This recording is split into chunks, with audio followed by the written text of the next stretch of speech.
자, 오늘 하나님 주시는 말씀 사도행전 42절까지 사도행전 5장 33절부터 42절 제가 가진 성경으로는 195면에 있습니다. 교독하겠습니다. 33절 제가 먼저 읽습니다. 그들이 듣고 크게 노하여 사도들을 없이 하고자 할새 바리새인 가말리엘은 율법 교사로 모든 백성에게 존경을 받는 자라. 공회 중에 일어나 명하여 사도들을 잠깐 바깥 나가게 하고 말하되 이스라엘 사람들아 너희가 이 사람들에게 대하여 어떻게 하려 하는지 조심하라. 이전에 드다가 일어나 스스로 선전하며 사람이 약 400명이나 따르더니 그가 죽임을 당하며 따르던 모든 사람들이 흩어져 없어졌고 그 후 호적할 때에 갈릴리의 유다가 일어나 백성을 꾀어 따르게 하다가 그도 망한즉 따르던 모든 사람들이 흩어졌느니라. 이제 내가 너희에게 말하노니 이 사람들을 상관하지 말고 버려두라. 이 사상과 소행이 사람으로부터 났으면 무너질 것이요 만일 하나님께로부터 났으면 너희가 그들을 무너뜨릴 수 없겠고 도리어 하나님을 대적하는 자가 될까 하노라 하니 그들이 옳게 여겨 사도들을 예수의 이름으로 말하는 것을 금하고 노우니 사도들은 그 이름을 위하여 능욕받는 일에 합당한 자로 여기심을 기뻐하면서 공회 앞을 떠나니라. 그들이 날마다 성전에 있든지 집에 있든지 예수는 그리스도라고 가르치기와 전도하기를 그치지 아니하니라. 아멘. 레디컬이라는 책을 쓴 데이빗 프렛 목사님은요, 그의 책에서 오늘날의 미국 교회가 어떤 모습인지를 좀 이렇게 지적하고 있습니다. 미국 교회가요, 성경에서 가르치는 예수 그리스도를 그대로 전하는 게 아니라 사람들이 편안하게 받아들일 수 있도록, 부담 없이 받아들일 수 있도록 예수님에 대해서 왜곡해서 가르친다, 이상한 예수를 만들어서 가르친다라고 그렇게 경고를 합니다. 그래서 현재 미국 교회 성도들이 원하는 예수님 상이 뭐냐면요, 미국을 잘 살게 해주는 하나님, 그리고 중산층의 기호에, 그러니까 중산층 이상의 기호에 딱 맞는 깔끔하고 세련되고 멋진 예수님, 그리고 물질주의에 대해서 거부감이 없고 그러면서도 우리에게 뭘 팔아서 뭘 내놓으라고 요구하지 않는 그런 하나님, 그런 예수님, 그리고 시험이나 위험이나 십자가를 지라고 절대로 얘기하지 않는 예수님, 그리고 그것을 잘 피해가도 된다고 말하는 그런 예수님을 원한다는 거예요. 오히려 세상적인 욕망과 야심을 추구하는 그런 그리스도인들에게 안락한 삶과 번영을 약속해주는 그런 예수를 미국의 교인들이 추구하고 바라고 기다리고 있다는 거예요. 그래서 데이빗 프렛 목사님은 오늘날의 그리스도인들에게 있어서 가장 큰 위협은, 그 위험한 것은 멋진 예배당에서 두 손 들고 힘껏 찬양하지만 실제로는 하나님을 경배하는 게 아니라 자기 자신을 경배하고 있다고 그렇게 지적을 합니다. 여러분, 하나님을 경배하는 것처럼 보이지만 사실은 누구를 경배해요? 자기 자신을 위해서 교회를 나가고 자기 자신을 높이는 거예요. 자기 자신을 위해서 교회를 가는 거예요. 그렇다면 과연 우리는 그런 사람들과 얼마나 다를까? 한번 우리도 자신을 점검해 봐야 됩니다. 오늘 말씀을 보면요, 진짜 예수 그리스도의 이름을 믿고 따르는 신자들에게 반드시 나타나야 되는 증거, 현상들이 있습니다. 41절을 볼게요. 같이 읽습니다. 시작. 사도들은 그 이름을 위하여 능욕받는 일에 합당한 자로 여기심을 기뻐하면서 공회 앞을 떠나니라. 여기 사도들은 단지 사도들만 얘기한 게 아니라 함께 있는 모든 제자들도 함께 포함돼요. 물론 그들이 대표적으로 항상 얻어맞고 고통을 당하지만 그 모든 예수님을 따르는 제자들도 함께 예수님을 믿는 이름 때문에 뭘 받아요? 능욕을 받아요. 여러분, 능욕이 뭔지 아세요? 아주 옛날 말인데, 한국 사람들 옛날 무슨 고전 사극에서 많이 나오는 얘기인데, 능욕이라는 단어 자체가 업신여김을 당한다거나 다른 사람들이 나를 무시할 때, 그래서 내가 저 사람 같은 하찮은 사람이라고 무시해버릴 때 능욕한다라고 그렇게 보통 이제 한국 국어 사전에 그렇게 표현이 되어 있습니다. 그런데요, 제가 헬라어 원문을 보니까 그 뜻은 훨씬 더 무시무시해요. 어떤 뜻이냐면, 어떤 사람을 향해서 너는 살 가치가 없고 너 같은 인간은 죽어도 아무 상관이 없어 라는 그런 뜻이래요. 이게 지금 무슨 얘기냐면, 당시의 유대교 지도자들과 많은 유대교인들로부터 이 예수 그리스도를 믿는 사람들은 어떤 취급받았다고요? 너희들은 살 가치도 없고 너희들은 죽어도 아무 상관이 없는 그런 하찮은 존재야라는 그런 취급을 받았다는 거예요. 이게 초대교회 예수 그리스도를 믿는 신자들이 당했던 그런 모습이고, 그게 예수를 믿는 사람들의 현상이었어요.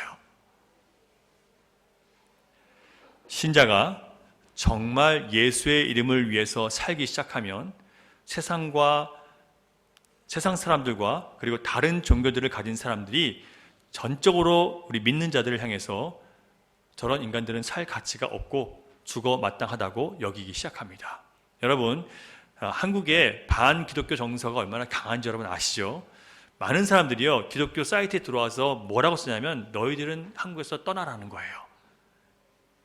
한국에는 이 기독교가 한국을 망치니까 기독교인들은 한국을 떠나래요. 빨리 천국 가래요, 다. 천국을 사모하니까 천국을 가버리래요. 왜 그런지 아세요? 우리를 미워하는 거예요. 진짜 기독교가 가지고 있는 기독교의 정신, 기독교의 가치, 기독교의 구원, 이런 것들을 얘기하면요, 그게 너무 싫어가지고 다 죽여버리고 싶은 거예요.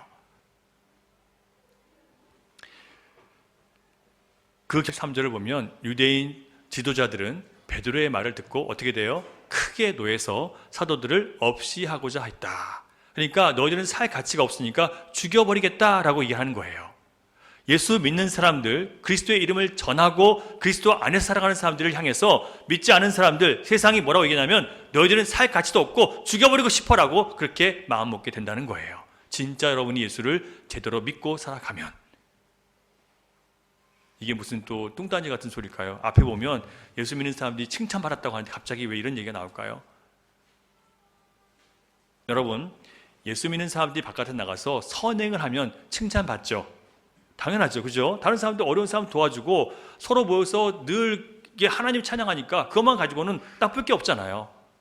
가서 이웃 도와주고 나가서 동네 청소해주고 그러는데 뭐가 나빠요? 칭찬하죠. 그런데 예수의 이름을 전하기 시작하면 뭐가 돼요? 바로 진짜 그리스도인을 살기 시작하면 바로 미움이 돌아오는 거예요. 그래서 여러분, 교회가요, 주의 이름을 전하지 않고 뭘 하기 원해요? 봉사활동, 또 나가서 사람들 도와주는 거, 이거 구제활동, 이걸 좋아하는 거예요. 그건 주님의 교회가 아니에요.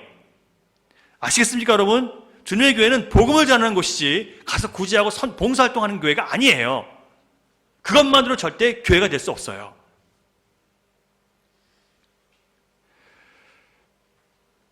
예수의 이름 때문에 능욕을 당하는 초대교회의 모습을 바라보면서 오늘 우리는 참된 신자의 모습이 어떤 것인지를 성경적으로 배우셔야 됩니다.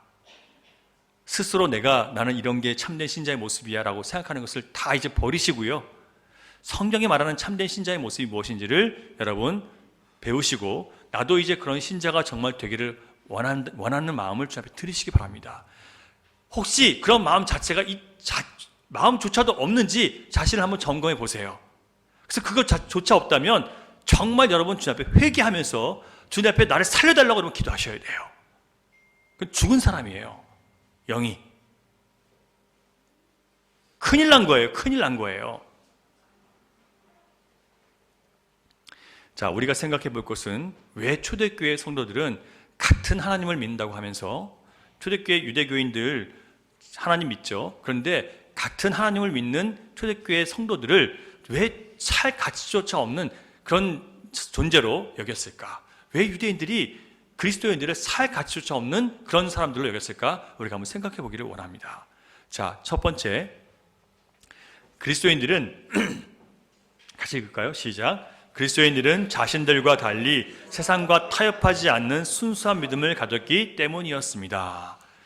여러분, 기독교인들은요, 예수를 정말 믿은 사람들은 자신들을 영원한 형벌에서 구원해내신 끔찍한 자기가 구원을 얻기 위해서 살아가야 되는 온갖 율법의 짐을 지고 허덕이는 사람들이 예수님께서 대신 죽으시고 살아나심으로 율법의 모든 의를 이루시고 나에게 자유를 주셨고 진짜 의로움을 주셨거든요. 그 의로움을 받은 사람들은요, 예수 그리스도를 만났기 때문에 오직 예수 그리스도의 이름만 높이는 거예요. 자, 유대교회 율법을 맡은 제사장들이, 서기관들이 기독교인들에게 구원을 줬습니까? 구원을 나눠준 건 누가 한 거예요? 예수님께서 십자가 달려 돌아가신 그 사건으로 하나님 말씀을 통해서 그게 이루어진 것으로 그 구원을 받은 거예요. 그러니까 유대교는 아무것도 한 것이 없죠. 그러니까 우리에게 생명을 주신 예수께 생명을 바치고 그분을 위해 살아가는 것이 바로 신자의 마땅한 도리예요. 그걸 따라가는 것이 순전한 믿음의 순종이에요. 그래서 초대교회 성도들은 복음에 대한 부분에 있어서는요, 세상의 권위 앞에 무릎 꿇지 않습니다. 복음 때문에 갈등이 찾아올 때 절대 피하지 않습니다. 28절을 보면 대제사장은 공회 앞에 베드로와 사도들을 잡아놓고요, 예수의 이름으로 아무 일도 하지 말라라고 얘기를 했습니다. 그런데 계속 그렇게 하니까 또 다시 잡아와가지고 왜 하지 말라고 했는데 너희가 예수의 이름을 또 전파하냐, 자꾸 예수의 이름을 퍼져나가니까 우리 입장이 곤란해지지 않느냐, 이렇게 지금 질책을 하고 있는 거예요.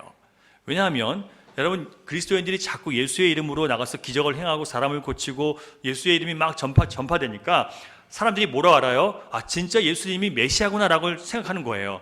그걸 정말 그렇게 받아들이기 시작해요. 그렇게 되면 누가 곤란해져요? 대제사장과 당시의 공회원들은 그들이 예수님을 십자가에 못 박겠죠. 그러니까 메시아를 십자가에 못 박은 자들이기 때문에 자기들이 그렇게 되기 때문에 입장이 곤란해지는 거예요.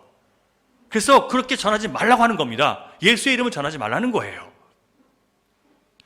그러면서 우리가 입장이 곤란해지니까 좀 그러지 마라, 그러면서 붙잡아 놨다가 풀어줘요. 풀어주면서 다시는 예수의 이름으로 아무 일도 하지 말아라, 이렇게 얘기를 합니다. 그러나 제자들에게 있어서요, 복음은 타협하거나 조정할 수 있는 그런 것이 아니었어요. 복음은 모든 믿는 자에게 구원을 주시는 하나님의 능력이에요. 그러니까 우리가 복음을 전하지 않으면 사람들이 구원을 받을 수 있어요, 없어요? 없죠. 그러니까 복음을 전해야 되는 거예요. 그리고 가서 전하라고 말씀하셨기 때문에, 예수님이 명령하셨기 때문에 복음을 전해야 되는 것은 모든 신자의, 모든 예수 믿는 사람들의 의무예요. 그래서 하나님의 능력이 되는 복음을 전할 수밖에 없었고, 그것을 양보할 수 없었고 타협할 수가 없는 거예요. 여러분, 예수님께서 제자들을 만나셔서 나를 따라오라라고 부르셨습니다. 찾아가셔서 예를 들면 베드로나 요한을 향해서 그물을, 많은 고기를 낚게 한 다음에 자기들이 죄인이라고 엎드렸을 때 너희들은 그물을 버리고 나를 따라와라, 나를 따라오라고 하시니까 그물을 버리고 따라왔어요. 자, 여러분, 그물만 버리고 따라간 게 아니라 자기의 인생 전부를 버리고 따라온 거예요. 보세요, 베드로는 결혼했습니까, 안 했습니까? 그 당시 결혼을 했었어요. 그래서 베드로의 장모가 예수님께서 고쳐주시는 장면이 나오거든요. 그러니까 부모님도 있었어요. 그런데 베드로는 예수님을 따르기 위해서 부모도 버렸어야 되고 직업도 버렸어야 되고 아내도 버리고 자식은 있었는지 모르겠지만 어쨌든 가정을 버리고 떠난 거예요. 사랑하는 여러분, 우리가 예수님을 믿는다는 것은 이제부터 나의 모든 과거의 삶을 내려놓고 주님을 따르기로 하는 것이 예수를 믿는다는 뜻이에요. 과거에 여러분이 살았던 모든 여러분의 기준을 버리고 이제는 예수님께 모든 것을 의지하고 살아간다는 것이 믿음이에요. 자, 이런 진짜 믿음에 대한 주님의 요구가 여러분 씹어 삼키기가 쉽습니까, 어렵습니까? 네, 쉬운 부분이 있어요. 예수님을 믿으면 우리의 모든 죄가 사해진대, 그냥 믿으면 된대. 예, 여러분, 우리가 예수 그리스도가 대신 죽으셨다는 것을 믿음으로 우리가 의롭게 된 것은 분명해요. 그 부분은 쉬워요. 그런데 이제부터 정말 예수 그리스도를 따르기 위해서 살아가야 되니까 나의 모든 과거를 부인하고 가야 되기 때문에 이제부터 정말 힘든 거예요. 그래서 주님을 따르려면 반드시 제자들이 치러야 될 대가들이 있어요. 많은 값을 치러야 돼요. 그런데 거짓 복음은 이런 부분들을 얘기하지 않습니다. 그런 부분을 얘기하지 않아야 사람들이 부담 없이 교회를 나올 수 있으니까 아무 요구도 하지 말라는 거예요. 여러분, 제자가 되는 것은 아무런 자격 조건 없습니다. 제자는 아무나 주님이 부르시면 될 수 있어요. 그런데 제자로 이제부터 살아나기 위해서는요, 자신의 인생 전체를 하나님 앞에 내려놓아야 되는 큰 부담을 짊어져야 됩니다. 그래서 예수를 믿으려면 처음부터 하나님의 나라와 그 의를 위해서 사는 것으로 부름받은 거예요. 여러분들은 하나님 나라와 그 의를 위해서 부름받은 것이지 여러분의 나라와 여러분의 의를 위해서 존재하는 게 아니에요. 하나님 나라와 그 의를 위해 살면 모든 것을 더해주시기 때문에 걱정 없이 자기 삶을 살 수 있어요. 그런데 우리가 계속 걱정하고 살아가는 이유는 뭐냐면 하나님 나라와 의를 위해 살지 않고 나를 위해 살기 때문에 계속 걱정하며 살아가는 거예요. 여러분, 이 삶의 가장 중요한 핵심이 예수 그리스도 안에서 바뀌지 않았으면 이 부분에 대해서 주님께서 내 마음에 새 마음을 주셔서 바꿔달라고 여러분 기도하셔야 돼요. 그냥 이렇게 아무 생각 없이 그렇게 그냥 세상 일하고 먹고 살면서 살아가시면 안 돼요. 여러분, 그건 그리스도인이 아니에요. 그리스도를 따르는 것이 그리스도인이에요. 맞습니까, 여러분? 그리스도를 따르는 게 그리스도인이죠. 예수 믿는다고 말하는 게 그리스도인입니까? 아니에요. 교회 다니는 게 그리스도인이 아닌 거예요. 그리스도의 삶이 내 안에 나타날 때 그게 그리스도인이 되는 거예요. 만약에 제자들이 예수님의 부르심을 따라서 자기들에게 속한 모든 것을 다 내려놓고 따라가지 않았다면 여러분, 오늘 우리에게 복음이 전해졌을까요? 우리에게 복음이 전해질 때까지 그 과정 속에 얼마나 많은 일이 있었을까요? 얼마나 많은 사람들이 자기의 삶을 포기하고 자기의 가정을 포기하고 자기가 짊어져야 될 많은 책임들을 내려놓고 자기의 사랑하는 것들을 포기하고 주님을 따랐는지 여러분 아십니까? 그런 역사들은요, 교회 역사 속에 너무나 많이 있어요. 근데 오늘날의 성도들은요, 그런 부담과 짐을 지려고 하지 않아요. 그냥 쉽게 예수 믿으려고 해요. 여러분, 그런 신앙은 세상에 없어요. 그렇게 예수 믿는 방법은 없어요. 다 거짓말이에요. 속고 계시는 거예요. 만약에 우리나라에 복음이 선포될 때 정말 많은 외국 선교사들이 조선 땅에 와서 피 흘려 죽고요, 자기 아내를 땅에 묻고 자기 어린 아기들 땅에 묻고, 제가 전에 한번 말씀을 드렸어요. 양화진에 가면 선교사들 무덤이 있는데 큰 무덤부터 요만한 무덤까지 아기들이 어려서 죽은 거예요. 이 한국에 있는 그 전염병 때문에 죽은 아이들이 얼마나 많은지 몰라요. 그런 작은 무덤들이 몇백 개가 있어요. 그렇게 많은 사람들이 우리나라에 와서 죽은 거예요. 그들이 만약에 예수를 믿었지만 그래도 우리는 내 삶이 편안하게 되기를 원해, 내 자녀들이 그냥 편안하게 쉽게 자라기를 원해, 그랬다면 그런 복음이 우리나라에 전해졌을까요, 여러분? 안 전해지는 거예요. 그런 희생과 섬김 없이 절대로 교회는 하나님의 교회가 될 수가 없어요. 복음이 살아나지가 못해요, 여러분. 만일 우리가 가족이나 친구들과 사이좋게 지내기 위해서, 갈등이 없이 살기 위해서 예수님의 요구와 명령을 우리가 듣지 않고 어긴다면 여러분은 이 땅에서 가족들과 여러분 친구들과 큰 갈등 없이 부딪히지 않고 살 수 있을지는 몰라도요, 천국에서 그들을 볼 수는 없을 거예요. 제 얘기를 심각하게 받아들이세요, 여러분. 여러분들이 예수를 믿는 믿음 때문에 가족들과 갈등하지 않으면 여러분 천국에서 여러분 가족을 볼 수 없을 거예요.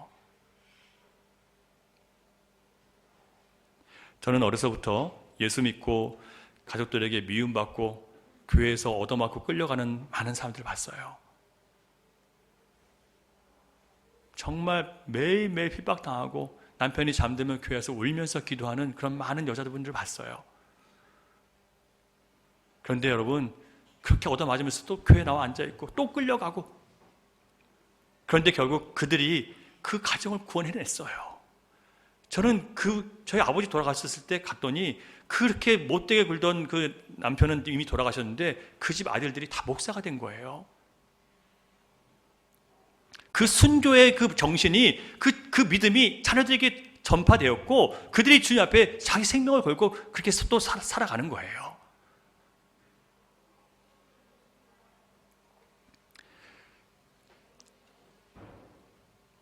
고난을 당하면서 결국 자기를 핍박하는 가족들을 위해서 눈물 어린 기도와 간구를 드림으로 가족이 구원받을 수 있습니다. 그래서 여러분이 예수 믿는다는 것을 감추지 마시고 예수 믿는 믿음 때문에 갈등이 생기는 것에 대해서 피하지 마세요. 얻어맞기도 하시고, 그러나 싸우지 마시고 얻어맞으세요. 쫓겨나세요. 그러는 거예요. 복음은 다른 사람들과 아무 갈등도 없고 불편한 감정도 없고 부딪힘도 없는 것이 아니라 오히려 그런 감정적인 불편함과 불화를 받아들이는 것이 복음이에요. 진짜 사랑은 그런 것이에요. 여러분, 영혼을 정말 사랑한다면 그들을 구원하기 위해서 그런 불편함과 갈등들을 받아들이셔야 됩니다. 둘째, 유대교의 지도자들이 초대교회 성도들을 향해서 살 가치조차 없는 그런 존재로 능욕을 받았던 이유는요, 그들이 굳게 붙잡고 있었던 복음의 진리 때문에 그렇게 됐습니다. 31절 같이 읽습니다. 31절 시작. 이스라엘에게 회개함과 죄송합니다. 31절 5장 31절 시작. 이스라엘에게 회개함과 죄사함을 주시려고 그를 오른손으로 높이사 임금과 구주로 삼으셨느니라. 지난주에 말씀 읽은 건데요. 자, 여러분, 사도들은요, 이스라엘의 구원은 예수 그리스도를 통해서 이미 성취되었다고 그렇게 고백한 거예요. 그래서 하나님께서 그 아들을 예수 그리스도를 통해서 복음을 성취하신 다음에 아들을 높이셔서 모든 하나님의 백성들을 앞에서 예수 그리스도를 왕으로 높이셨고, 그 다음에 그분을 구주로 삼으셨다라고 선포를 했어요. 그러니까 당시의 유대교인들은요, 유대교 랍비 전통을 열심히 배우고 그것을 잘 지키고 제사를 정성스럽게 드리다 보면 메시아가 와서 너희들을 구원할 것이다 라고 가르쳤는데, 지금 예수님이 오신 것은요, 전혀 다른 거예요. 그들은 그냥 예수 그리스도께서 오셔서 우리 구원해 주실 것을 기다리는, 은혜만 기다리는 것이고, 그런데 지금 율법주의자들이 가르치는 것은 뭐냐면, 열심히 너희들이 주님을 찾고 율법을 지키고 또한 열심히 제사를 드리다 보면 그 제사 드리는 그런 모습 때문에, 너희들의 그런 율법을 지키는 것 때문에 하나님께서 아들을 보내주실 거야, 메시아가 오실 거야. 그러면 결국 여기 비슷해 보이지만 뭐가 있어요? 비슷해 보이지만 결국은 우리의 행위 때문에, 우리의 믿음 때문에, 우리가 주님을 기다렸기 때문에 그래서 주님이 오셔서 우리 구원하신다는 거예요. 아니에요. 구원은 여러분 이미 예수님께서 구원하신 거예요. 그 구원하신 것을 우리가 믿음으로 우리 것이 되는 것이지, 우리가 기다려서 주님께서 우리에게 오시는 게 아니에요. 그래서 사람들은 우리가 열심히 기다렸고 열심히 순종했고 열심히 착한 일을 했기 때문에, 그것 때문에 주님이 오셔서 우리 구원하신다고 생각하는 겁니다. 이게 바로 율법적인 신앙이에요.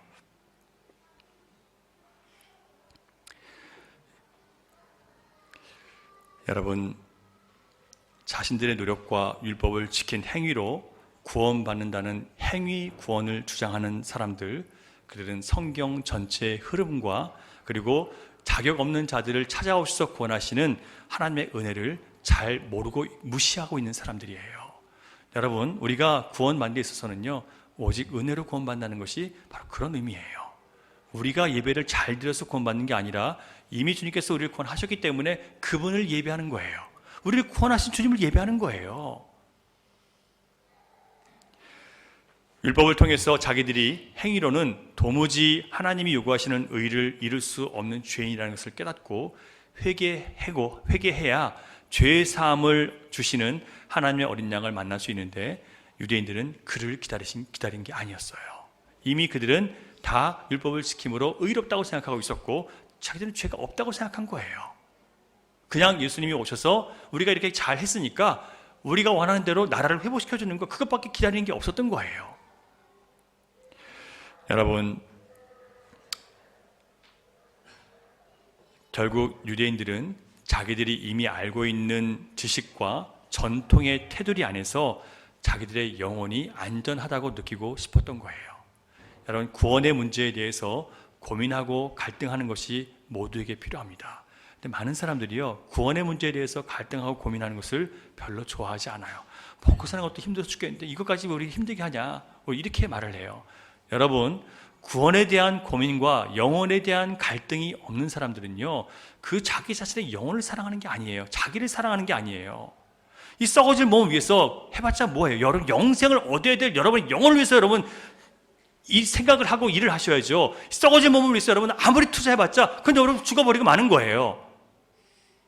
여러분, 이게 구분이 안 되세요? 썩어질 몸을 위해서 투자하는 것과 여러분 영생을 위해 얻을 영혼을 위해서 투자하는 것과 여러분 어떤 게 더 중요합니까?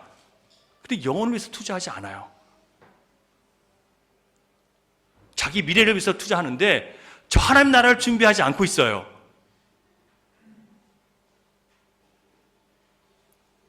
여러분, 구원의 문제에 대해서 좀 고민하시기 바랍니다. 고민하는 자에게 주님께서 답을 주세요. 고민하는 자가 사모하는 마음을 갖고 주님 말씀을 열게 되고요, 그리고 주님 앞에 나오게 되어 있는 거예요. 아무 고민이 없으니까 그냥 일주일에 한 번 교회 나와도 다 되는 줄 알고 계시잖아요.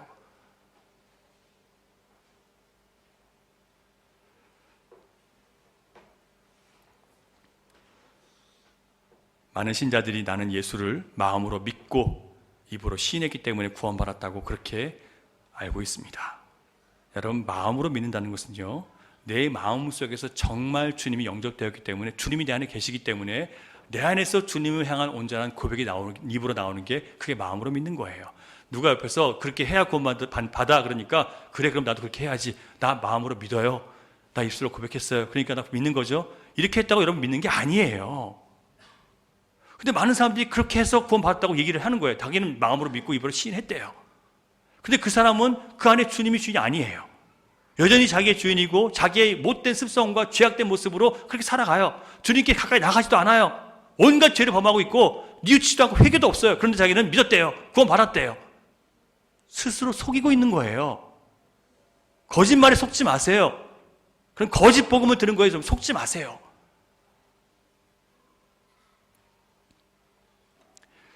정말 여러분들이 주님을 마음으로 영접했다면 내 마음의 주인이 바뀐 거예요. 누구에서? 나에서 주님으로. 그러면 주님이 바뀌었으니까 누구의 뜻이 나와야 돼요? 주님의 뜻이 나와야 되고 주님이 하신 말씀이 내 안에서 나와야 되겠죠.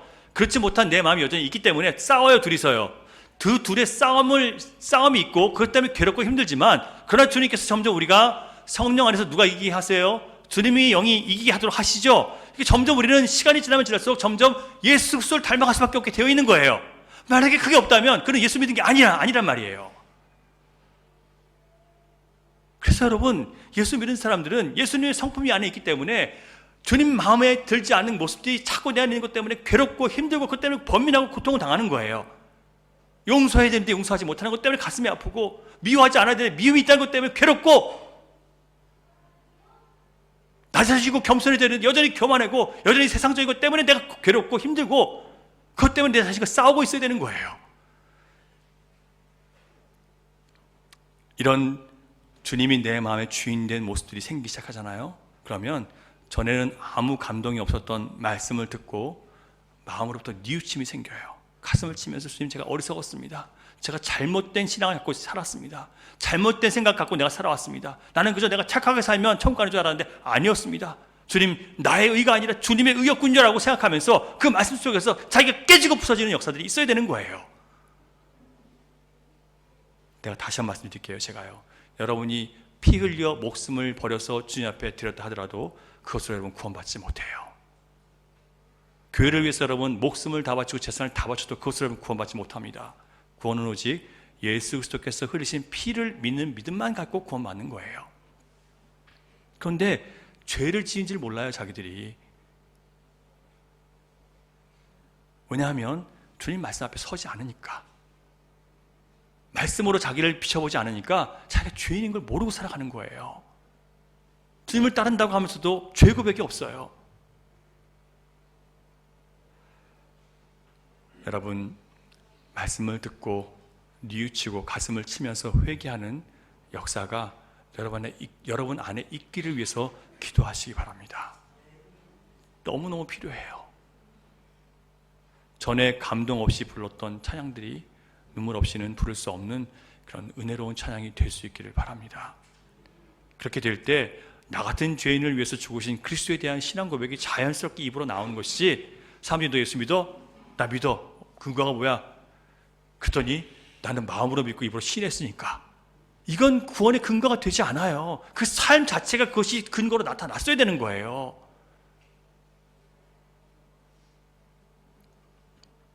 마음이 새롭게 되지도 않은 상태에서 그냥 나 믿습니다 했다고 구원받았다고 여러분 생각하셨다면 여러분 잘못 알고 계신 겁니다.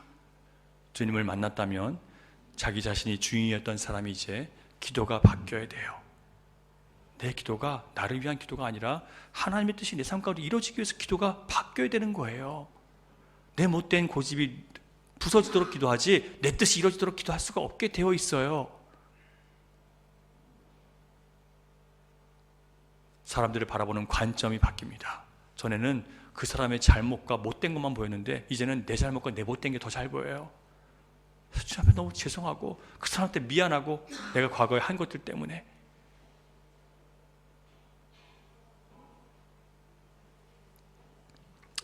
예수 그리스도께서 내 안에 주인 되시니까 하나님 안에서 내 존재가 바뀐 거예요. 전에는 육에 속한 사람이었는데 이제는 하나님 나라에 속한 영에 속한 사람이 된 거예요. 그랬더니 영적인 삶을 살아갈 수밖에 없도록 주님이 나를 이끌어 주시고, 죄를 범할 때마다 마음이 괴로워서 견딜 수 없는 마음이 생기고, 그래서 회개하지 않으면 안 되는 그런 기도가 내 안에 점점 일어나기 시작하는 거예요. 삶의 목적이 새롭게 되고 인생을 바라보는 눈이 바뀌어지고 자연스럽게 말과 행실이 점점 그리스도가 나의 주인이라는 것을 드러내도록 그렇게 만들어 가시는 겁니다. 그러므로 여러분, 유대 종교 지도자들처럼 자기에게 익숙한 신앙생활에 머무려고 하시면 안 돼요.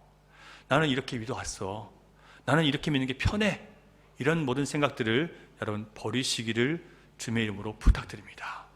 믿는다고 하면서도 자기의 감정과 자기 편한 것들, 자기 욕심들을 십자가의 못박대로 나가지 않았다면 그래서 여러분 믿은 게 아니에요. 몇 년을 믿어도 기도도 하지 못하고 말씀을 들어도 깊이 깨닫지도 못하는 상태라면 영적으로 죽은 상태인 거예요. 심각하게 여기셔야 됩니다. 여러분, 살려달라고 기도하셔야 돼요. 제가 계속해서 회심의 사건들을 연구하는 중에 있는데, 한 신자가 거듭나서 회심한다. 거듭났다는 것은 뭐냐면 주님께서 우리 안에 성령을 통해서 새 마음을 부어주시는 거예요. 그 마음이 부어지면 이제부터 내 안에 새롭게 살아야 된다는 욕망들이 생겨요. 전에는 내 욕망이었는데 이제는 하나님 뜻을 순종하기 위한 욕망이 생기는 거예요. 그래서 그렇게 살아가기 시작합니다. 그런데 그렇게 될 때까지요, 그들의 영혼의 갈등과 인생의 깊은 고민 속에서 하나님의 음성을 듣기 위해서 말씀을 사모하고 은혜를 받기 위해서 간절히 기도하는 그런 것들이 반드시 있었어요. 여러분, 회심하는 모든 사람들은요, 하나님 말씀을 연구하고 기도하다가 그렇게 됐어요. 여러분들이 예수님을 만나기 원한다고 하시면서 기도하지 않고 말씀을 듣지 않는다면 여러분 회심하지 못해요. 반드시 그 과정을 통해서 여러분 말씀을 통해서 회심하는 거기 때문에 말씀을 듣다가 여러분 회심할 수 있어요. 여러분 자꾸 여러분 자신을 말씀에 노출시키고 또 말씀을 읽으시고 묵상하시고 생각하시고 이 과정이 없이는 누구도 주 앞에 돌아올 수가 없어요. 너무나 우리는 게을러졌어요. 그런 부분에 있어서 내 몸을 쉬게 하고 편안하게 하고 즐겁게 하는 데서는 너무 열심인데 내 영을 위해서 하나님 앞에 내가 돌이키기 위해서 하는 그 부분들은 너무나 게을러져 있고 나태해져 있어요. 조금만 불편하면 어떻게든 피하려고 하고 조금만 부담스러우면 안 하려고 하고, 그러니까 어떻게 그 사람의 신앙이 성장할 수 있겠습니까? 어떻게 그 교회가 하나님이 생명이 있는 교회가 될 수 있겠냐 말이에요. 성령의 역사가 나타나지 않습니다. 여러분 보셨잖아요. 어떤 교회 성령의 역사가 나타났습니까? 초대교회 함께 모여서 늘 기도에 힘쓰는 거예요.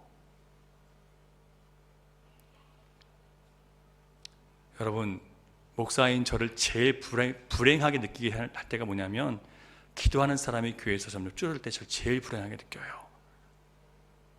말씀을 듣는 일에 관심이 없을 때 저는 그걸 제일 불행하게 여겨요. 왜냐하면 그 영혼이 얼마나 지금 주님과 함께 가지 않는지 보이기 때문에. 목사로서 그런 교인들이 많다는 건 정말 불행한 일이에요. 물론 우리가 그렇기 때문에 주님 앞에 나와서 계속해서 고침을 받는 겁니다. 지금 주님 앞에 나아가기 위해서 우리 애쓰고 있는 거예요. 우리 지금 몸부림치고 있는 거예요, 여러분. 이런 역사들이 정말 교회 안에서 더 뜨겁게 일어나야 돼요. 이게 우리 영혼이 사는 것이라는 것을 우리가 모두 알아야 되고요, 함께 노력해야 돼요. 그냥 니들끼리 알아서 해봐 이러시면 안 돼요.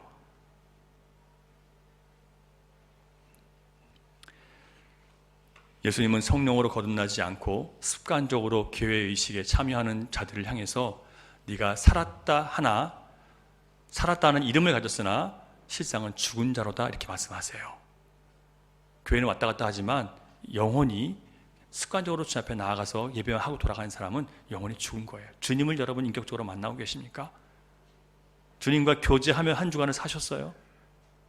그게 아닌다면 죽은 거예요. 그들에게 회개하여 죽게 된 것을 일깨워 굳건하게 하라 이렇게 명령하세요. 계시록 3장 2절부터 3절 말씀이에요. 회개하여 네가 죽게 된 것을 깨우라는 거예요. 여러분 영혼이 주님과 지금 함께 가지 못한다면 죽은 것을 알고 깨우라는 거예요.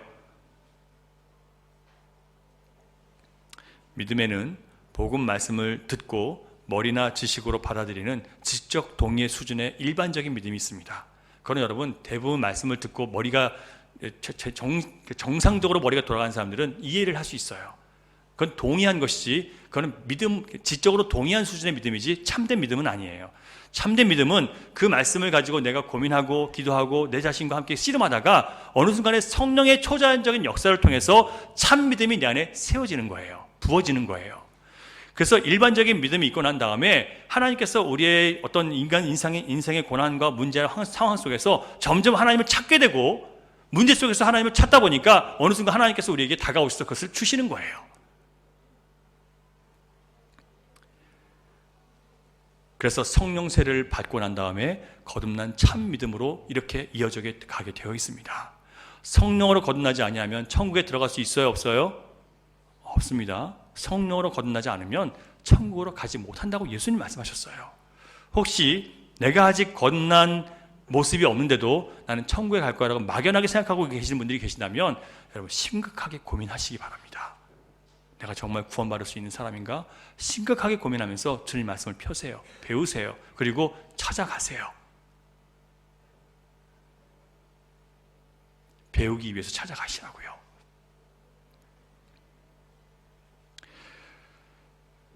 내 안에 거듭난 사람들이 가진 주님을 향한 온전한 마음과 열정이 없다면 여전히 세상 것에 집착하고 있고 여전히 세상 것들이 더 좋다면 여러분 이제 눈을 돌려서 예수 그리스도를 바라보는 일들을 시작하시기 바랍니다.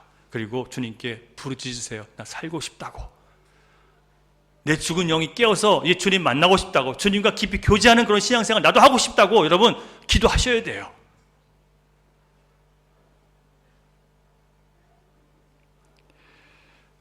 때가 되면 예수님이 자신의 영이신 성령님을 여러분에게 부어주셔서 죄를 깨닫게 하셔서 철저하게 회개하게 만드시고 성령으로 거듭난 거룩한 하나님의 자녀로 계속해서 만들어 가실 거예요. 그래서 영화에 이르도록 하나님께서 만들어 가실 겁니다.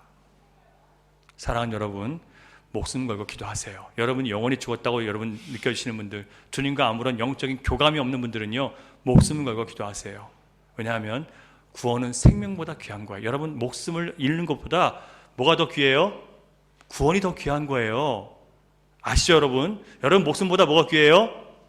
영원한 생명이 귀한 거죠. 이해가 안 되세요? 우리 목숨을 버리더라도 구원을 얻으셔야 될 거 아니에요. 생명보다 귀하다니까요, 이 구원은요. 그래서 여러분 이 구원을 위해서 많은 사람들이 순교하는 거예요. 생명보다 귀하기 때문에 자신을 아낌없이 버리는 거예요. 구원을 위해서.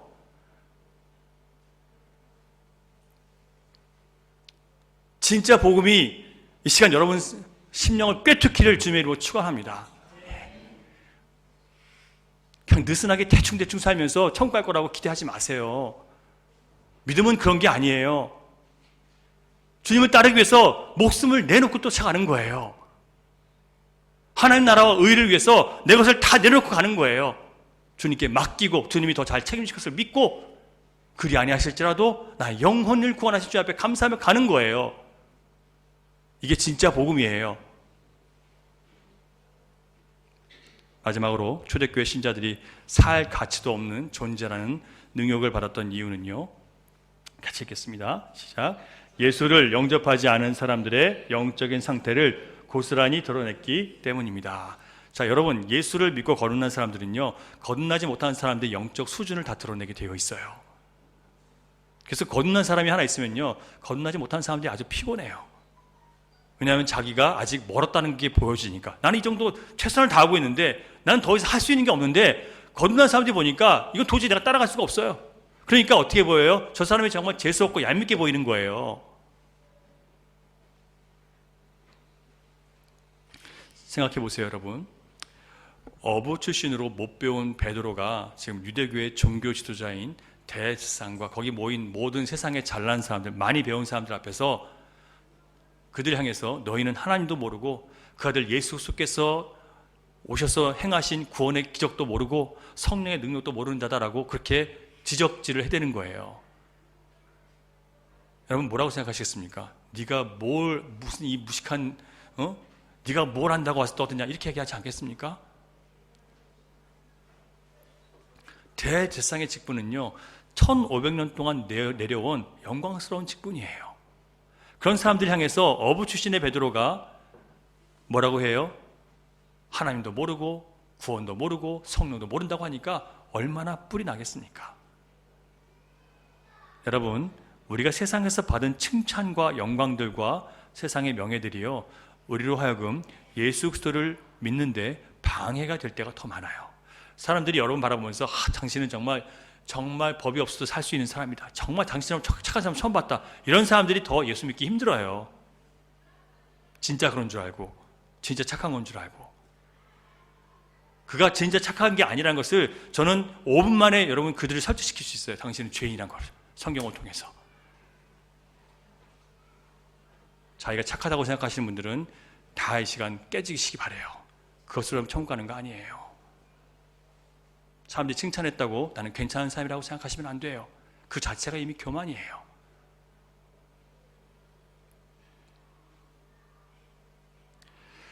여러분, 대제사장이라는 직분과 유대교의 지도자라는 세상적인 타이틀 때문에 자기들 역시 예수 그리스도 십자가 구원이 필요한, 죄사함이 필요한 구원의 대상이며 죄인이라는 것을 인정할 수가 없었던 거예요. 왜냐하면 자기가 무슨 일을 해요? 다른 사람들의 죄를 사하는 일에 자기가 도구로 쓰이고 있잖아요. 그런 사람 말아야 된다는 생각을 못하고 살아가는 거예요.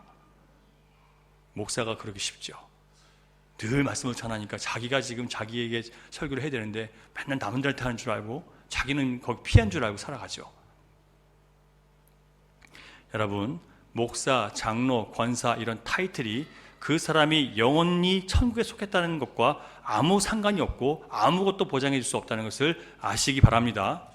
거듭나지 않고는요, 아무도 예수님을 보지 못해요. 목사, 장로, 권사, 여러분 아무도 거듭나지 않고는 천국 가지 못해요. 목사도 지옥 간다니까요. 이렇게 얘기하면 좋아하시더라고요. 목사도 지옥 간다고 하면.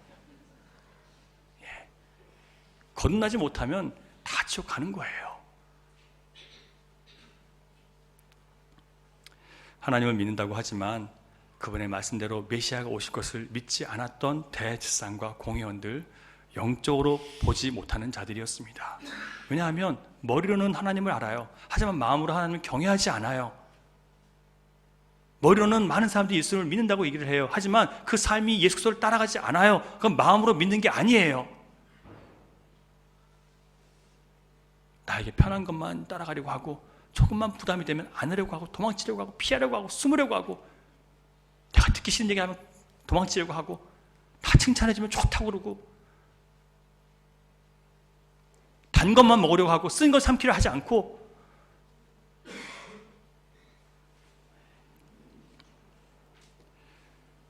여러분 머리로만 하나님을 알고 마음으로 하나님을 경외하지 않는 사람들, 머리로만 예수 그리스도를 믿고 마음으로 예수를 믿지 않는 사람들, 그런 사람들은요 그들 앞에서 성령의 역사가 나타나거나 구원의 복음을 선포하면 그들은 견딜 수 없는 모욕감과 불쾌감을 느끼게 되어 있어요. 자기들은 잘 믿고 있다고 생각하는데 자기와 다른 더 깊은 하나님을 만나고 주님과 동행하는 그런 신자가 옆에 있으면요 그래서 그 사람이 재수가 없게 보이는 거예요. 여러분, 예수 그리스도 십자가 사랑 앞에서 자기 죄를 깨닫고 굴복하지 않은 사람들은 오직 은혜로 살고 오직 믿음으로 사는 그리스도인들이 정말 옆에 눈에 가시처럼 꼴보기 싫은 사람들처럼 보이게 되어 있습니다. 그런데 그 당시 초대교회는 예수 믿는 사람들이 다 눈에 가시 같은 꼴보기 싫은 그런 신자였어요. 재수 없는 신자들이었어요. 그게 바로 그들이 받는 능욕이었습니다. 예수의 이름으로 바르게 살았더니 대충 믿는 사람들이 그리고 불신자들이 여러분들이 뭐라고 해요? 참 재수없다. 너만 잘났냐? 너만 똑바로 믿냐? 이런 얘기를 듣는 거예요. 그런 사람들이 되시라는 거예요.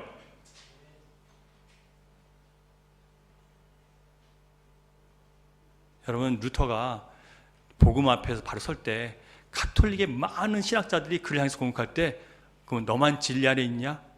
너만 바르게 하나님을 만났냐? 이렇게 공격을 해요.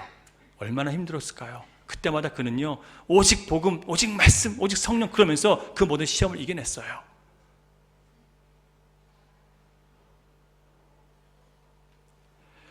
초대교회에 바나바와 같은 진짜 은혜로 살고 믿음으로 순종하는 신자들이 있었기 때문에 아나니아와 삽비라 같은 복음을 알지 못하고 그냥 믿는다고 머리로 믿는 사람들, 그들이 시험에 들어서 결국은 거짓 선행을 하다가 스스로 멸망당하게 되는 거예요. 오직 은혜로 사는 사람들을, 자기의 행위의 의지를 믿고 사는 사람들이 절대로 이길 수 없고 참을 수가 없습니다. 오직 은혜로 사는 사람들이 교회에 있으면요, 자기 행위를 믿고 살아가는 사람들이 절대로 그 사람과 화목할 수가 없게 되어 있어요. 정말 꼴보기 싫은 사람을 보이는 거예요. 자기에게 없는 은혜가 있으니까, 자기는 알지 못하는 하나님과 깊은 교제가 있으니까 꼴보기 싫은 거예요. 나처럼 열심히 하는데 나는 못 만났는데 저 사람 왜 만났어? 저 한 것도 없는데 맨날 교회 앞에 와가지고 앉아가지고 울기만 했는데 왜 저 사람 주님 만났어? 이런 마음이 들어서 꼴보기 싫은 거예요. 여러분, 그들을 그렇게 만드신 분이 누구예요? 정말 은혜로 살도록 만드신 분이 누구세요? 성령님이시니까 여러분, 그 사람을 미워할 필요 없어요. 여러분도 성령님을 사모하시면 되는 거예요. 누구나 진짜 말씀 속에서 그리스도의 은혜를 깨닫게 되잖아요. 그래서 성령을 받고 회개하면 누구나 바나바처럼 즐겁게 주님 앞에 자기를 드릴 수 있는 거예요. 그걸 억지로 하려고 하니까 힘든 거예요. 여러분, 억지로 하지 마세요. 제가 여러분에게 억지로 하라는 게 아니라 은혜를 받으시라고 말씀드리는 거예요. 은혜를 사모하시라는 거예요. 참된 믿음, 참된 회심을 얻기 위해서 좀 여러분 몸을 좀 쓰라는 거예요. 주님께 드리라는 거예요. 먹고 살기 위해서, 나를 행복하게 하기 위해서 하는 노력에 3분의 1만큼만 하셔도 여러분 주님 만날 수 있습니다.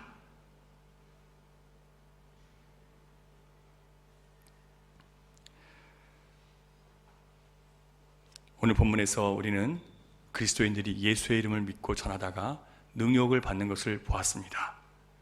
저와 여러분은 능욕을 받는 신자가 되라고 주님이 부르셨어요.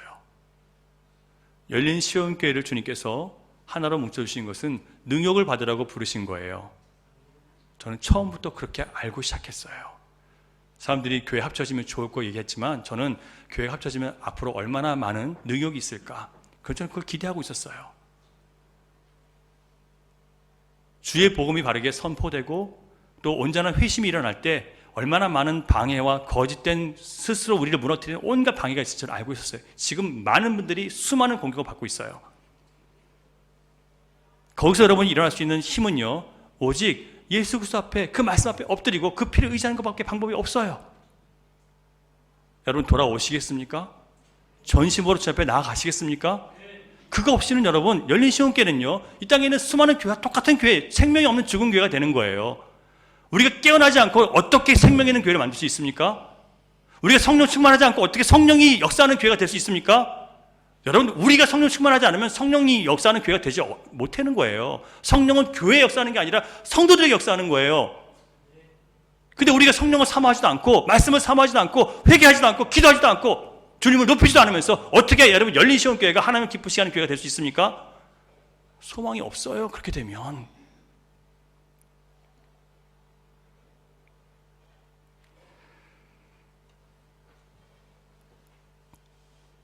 사랑하는 여러분, 세상을 뒤로 하고 예수를 따라가는 좁은 문 좁은 길, 십자가의 길로 여러분과 저는 부름받았습니다.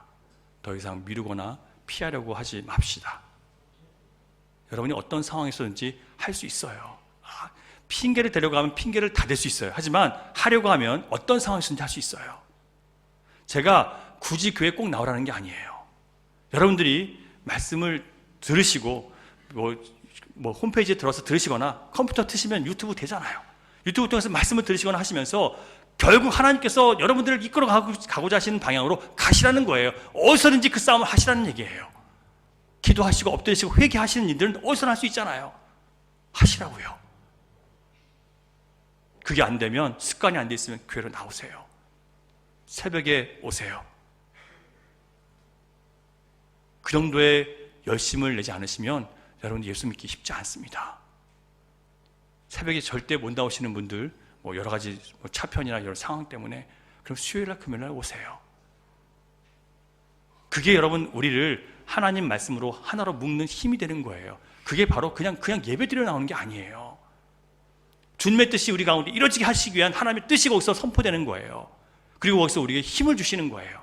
그걸 우리가 참여하지 않는다면 여러분, 우리 소망이 없어요. 일주일에 한번 나와서 말씀 듣고 그냥 돌아가는 그런, 그리고 묵상도 없는 그런 삶은 아무 의미가 없는 거예요. 그런 사람으로 하나님은 교회를 세울 수가 없어요. 복음이 그런 사람 쪽에서 선포되지 않아요. 복음으로 살아내지도 못해요.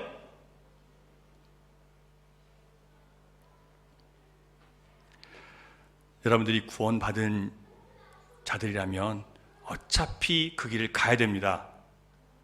어차피 여러분 주님 앞에 여러분 자신을 드리는 길로 여러분 가야 돼요.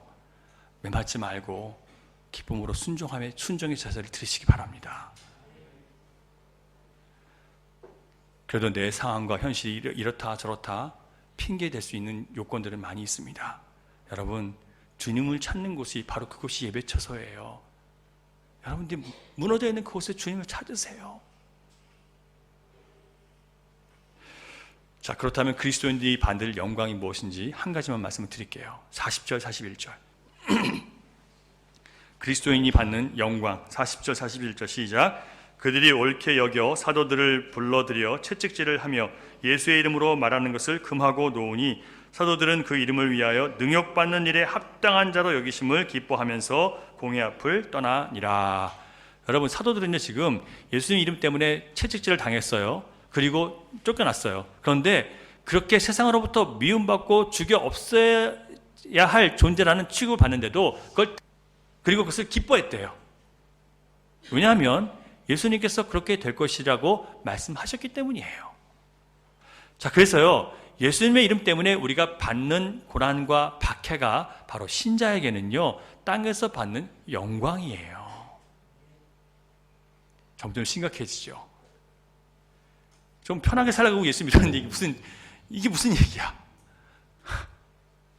예수를 믿고 믿으면 점점 고난과 박해가 오는데 그걸 받으면 받을수록 그게 신자의 영광이 되는 거예요.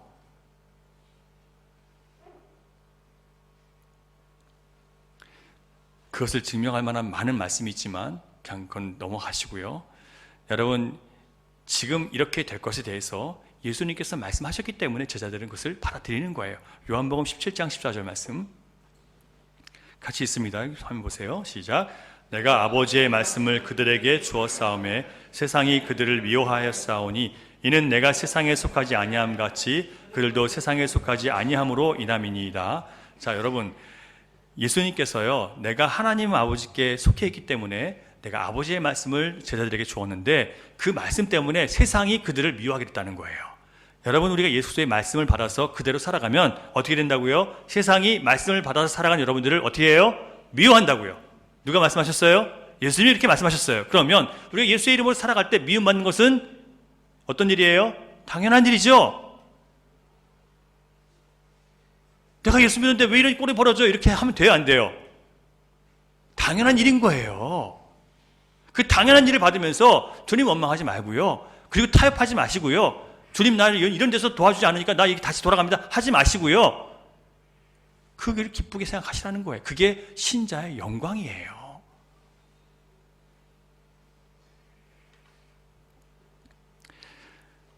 예수님 믿는 믿음 때문에 세상과 타협하지 않고 또는 가족이나 친한 사람들과 갈등을 피하지 않고 때로는 미움도 당하고 쫓겨나고 얻어맞는 십자가의 흔적들이 여러분에게 있으십니까?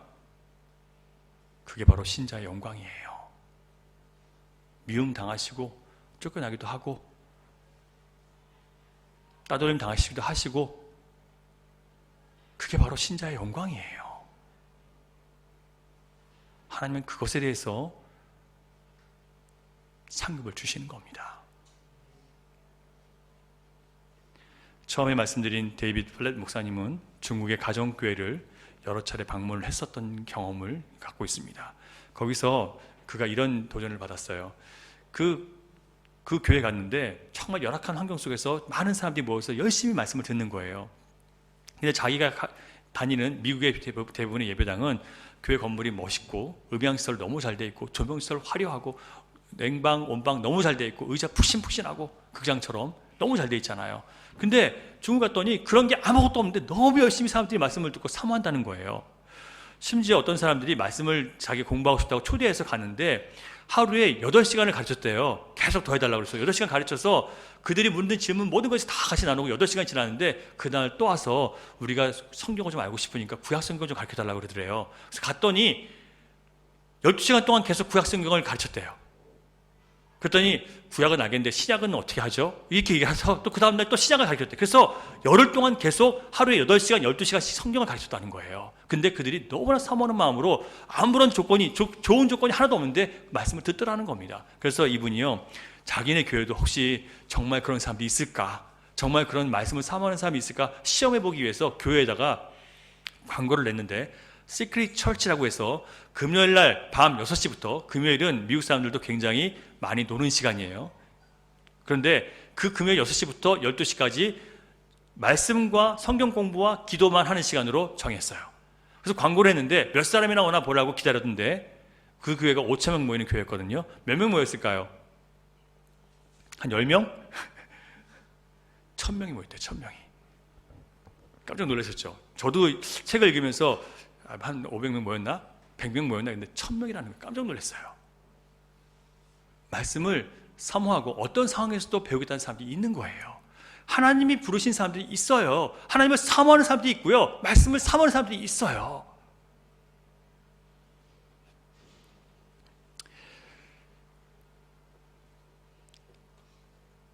저희 교회도 금요일날, 수요일날 모입니다. 모이는 숫자는 1,000명과는 비교할 수 없이 적은 숫자이지만 전체 교인의 숫자의 비율로 보니까 뿌듯해지더라고요. 비율은 우리가 더 높아요. 거기는 5,000분의 1,000이니까 20인데 우리는 한 30 가까이 되거든요. 30 가까이, 훨씬 우리가 많아요. 그래서 위로와 동시에 왠지 위로는 받는 것 같은데 씁쓸한 마음이 또 들더라고요. 여러분, 수요일날 금요일날 정말 추웠어요. 히터를 틀어도 추울 만큼 추웠어요. 아랑구는 예배당 추웠는데, 근데 열심히 여러분이 말씀 들으시고, 제가 수요일날 금요일날 짧게 안 하는 거 아시죠? 지금도 좀 길어졌지만 수요일날 금요일 짧게 하지 않아요. 근데 다들 말씀 듣고 공부하고 기도하고 가셨어요. 여러분, 열린시온교회가 초대교회처럼 중국의 지하교회 성도들처럼 말씀을 사모해서 어떤 희생도, 어떤 불편도, 어떤 어려움도, 어떤 감정적인 불편함도 감수할 수 있는 수고를 마다하지 않는 진짜 성도들로 채워지기를 소망합니다. 마음 편하게 해주고 거짓 위로를 주는 말씀 붙들고 그냥 세상 똑같이 살아가는 그런 사람들 말고, 진짜 복음을 붙들고 현실적으로 어려움을 당하더라도 가족과 친구들로부터 따돌림 당하고 갈등이 생기고 마음에 미움을 받더라도 주님이 원하시는 삶을 살아가기 위해서 능욕을 기쁘게 발아내는 그런 교회, 그런 성도들로 세워지기를 바랍니다. 우리를 그런 신자로 만들어 가시기 위해서 예수 그리스도께서 우리를 부르셨습니다. 여러분, 그분을 믿으시겠습니까? 능욕으로 인도하시는 분, 그 주님을 여러분 믿으시겠습니까? 믿음 때문에 고난 당하시겠어요? 남들 아멘 한다고 쫓아하지 마세요. 그러다가 나중에 또 후회합니다. 마음에 그 있게 해달라고 기도하세요. 지금 그런 마음이 없는데 억지로 하시지 마시고요. 내 마음에도 정말 진짜 그리스도인이 되기를 원하는데 나도 정말 그런 믿음을 갖게 해달라고 여러분 기도하세요. 주님이 그렇게 해주실 거예요. 기도하겠습니다. 우리 같이.